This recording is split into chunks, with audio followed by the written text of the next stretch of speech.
Tinanong niya ako bakit. Kumakain kami. Ano pangalan nyo? Shit, kaklase ko dati. Kumakain kami sa kanila, tapos lang yata namin mag-basketball doon. Mga ganun siya, oh. Oo, na hindi ko pinapansin. Mga ganun siya.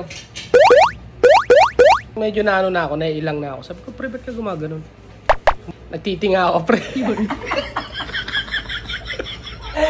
kasi may mga sungki yun dito eh.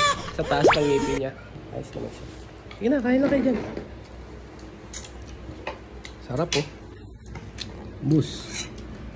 Sarap la. Ha? Sarap. Nagtitinga ka rin. Sure. Ikaw, busy ka rin eh. No, Paano not anymore. Paano ka magtinga? Ay, meron akong sariling ano. Floss. Kayo ba? Paano kayo magtinga? Ganon. Ano gano'n? Ganon oh. Si Mama nakita ko minsan ganon. Ano ka ba? Pagtulog yun. Nagot kayo. Bakit? Joke lang.